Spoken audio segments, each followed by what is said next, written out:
Hi there! Welcome to the 36th episode of the Synth project, where we are building a synth together. Let's continue the full assembly and testing of the CV Processor module. Today we will mount and test all the remaining circuits on the PCB. Let's get into it right away.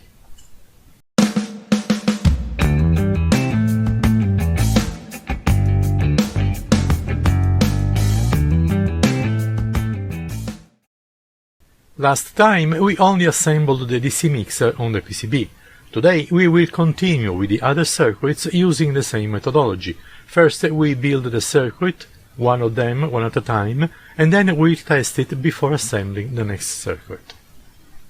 Here is the PCB from last video, where I already assembled the first of the remaining 4 circuits, the sample and hold device, with its IC containing 4 op-amps, 2 JFET transistors, and a few resistors and capacitors. The big capacitor is the one that stores the samples. Let's test it. Here is the test setup for the sample and hold circuit.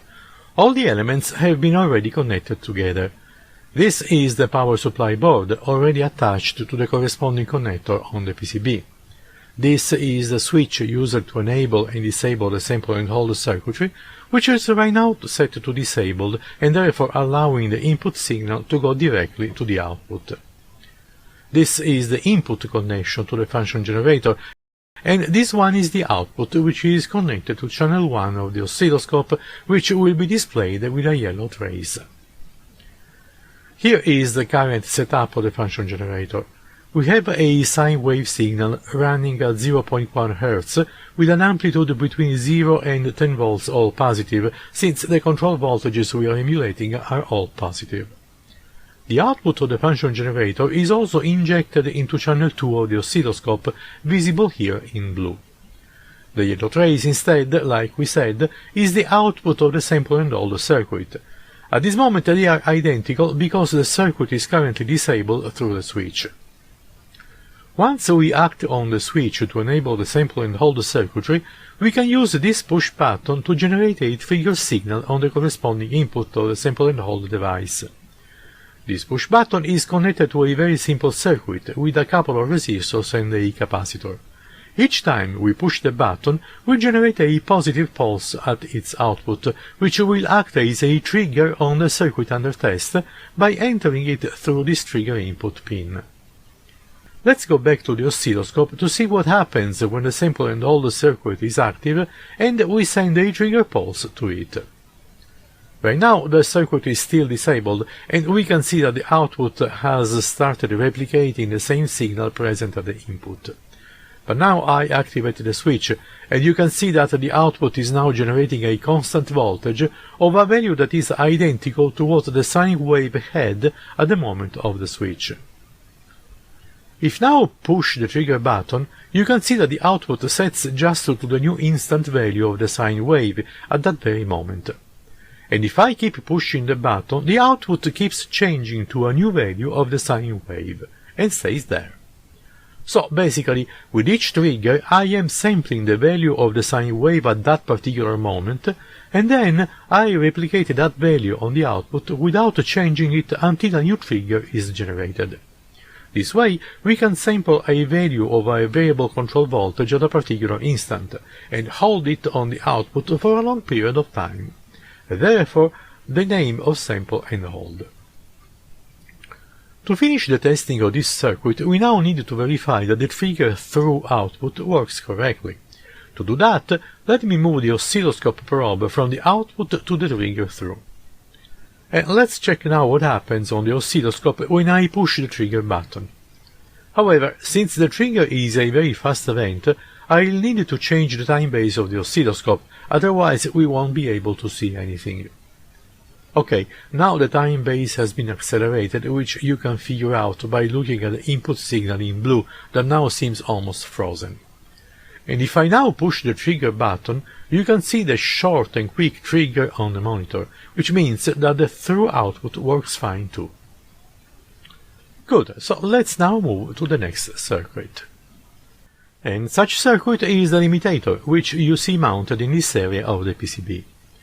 This is the LM358 with its 2 op-amps inside, And these are the few resistors and capacitors that are part of the circuit, and of course the three connectors, one for the input, one for the output, and one for the potentiometer that controls the max level of voltage for the limitator. Let's start testing it. This is the test circuit already assembled. Here is the power supply connected through this board to the workbench power supply, providing the fixed value of plus 12 volts, minus 12 volt, plus 5 volt, and of course ground. Here we have the potentiometer for the limit adjustment, which is right now set all the way to the right. Here we have the input signal coming from the function generator, currently set to provide a sine wave moving between 0 and 10 volts at a frequency of 1 Hz. The output from the board is connected to channel 1 of the oscilloscope, visualized as a yellow trace, while the channel 2, the blue trace, is again connected to the function generator output, and so we can see at the same time both input and output. Currently, the oscilloscope is reporting identical waves on the input and output. However, I will now start rotating the potentiometer that modifies the upper limit of the signal, and you can see how the output of the limitator becomes smaller and smaller as I move the potentiometer counterclockwise. Note how the phase remains exactly the same, but the amplitude decreases until it goes to 0.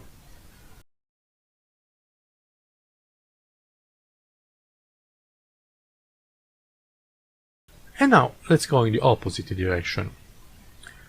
And so we can safely say that this circuit works too.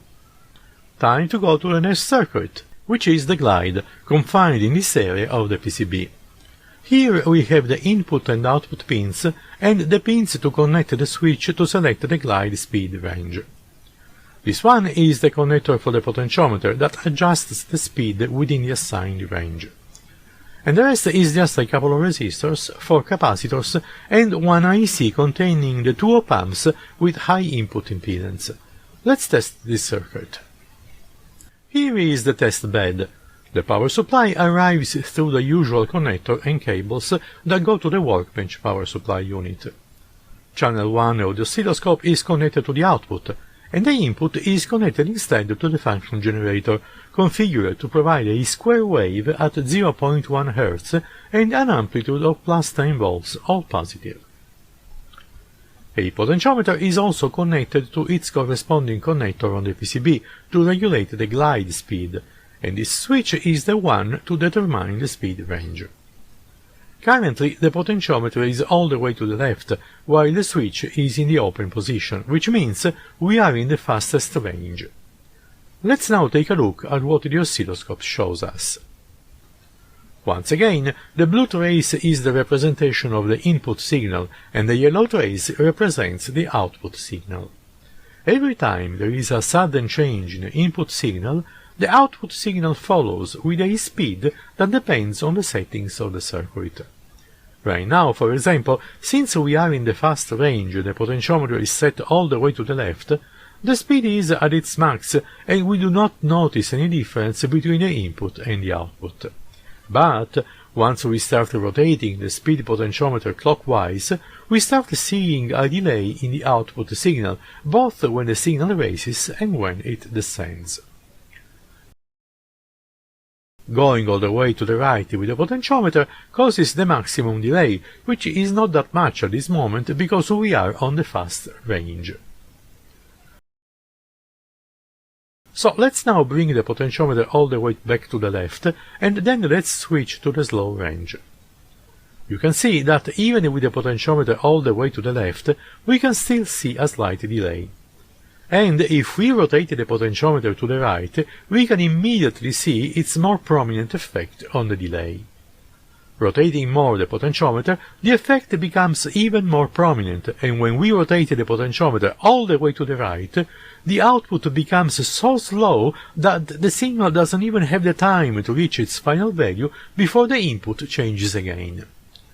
To obviate this, we can change the frequency of the function generator, make it smaller, and so the period becomes longer and there is more time to reach the maximum delay.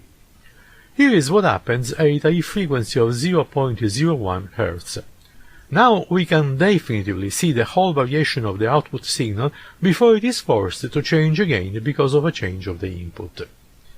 So, all well so far. Let's now take care of the last circuit of the control voltage processor, the LED-based voltmeter. Here is the board with all the components finally mounted in it. And this is the voltmeter area. Here are the input and through connectors. This is the connector for the switch that selects the range, either 1 volts or 10 volts max. And these are the 10 connectors where the 10 LEDs are going to be attached to. Here are the 2 ICs that are part of the circuit. This is the multi-turn trim pot that we will use to fine-tune the voltmeter, which is entirely provided by this IC that also drives the LEDs. Let's now test this last unit and fine-tune it. And here is the setup for this last test. All the LEDs have been connected to the PCB and have been laid on the table, keeping them in position with some tape.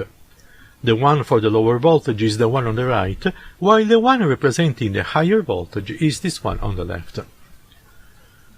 With a 10 volt range, each LED will represent an integer voltage from 1 volts to 2, 3 and all the way to 10 volts with the leftmost LED. With a 1 volt range instead, each LED will represent only 0.1 volt, going therefore from 0.1 volts to 1 volt.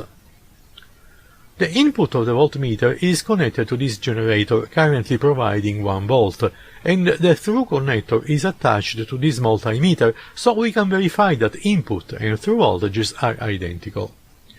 Lastly, the power supply to the circuit comes one more time from that benchtop power generator. To run the test, we just need to change the voltage of this generator from 1 volt to 10 volts and verify that the LEDs turn on in the right order and amount. And of course, we will also be able to adjust the trim pot to obtain the right measurements on the LED voltmeter. Let's start by setting the input voltage to 5 volts. There are currently 6 LEDs on instead of 5, and so we need to adjust the trim pot to turn off the 6th LED. And it looks like I have to turn the trim pot to the right to make the adjustment. And there we go. Let's now increase the input voltage to 10 volts. All LEDs are on, but let's play with the trim pot to turn the highest LED off and then on again to make sure that we are not overshooting. Now let's test again the 5 volts to make sure it is still fine. And it is, so we are all set. Note that we don't have to tune both 10 volts and 1 volt ranges. Once the 10 volt range is correctly tuned, the lower range should be automatically tuned too. And there we have it. We have finally finished the assembly and test of the first of the 2 PCBs. What is left to do is to assemble and test the second PCB, put everything together to obtain the finished module, install it in the Synth rack and give it a try. But this will be the subject for the next video of the series. In the meantime, see you soon, and as usual, happy experiments!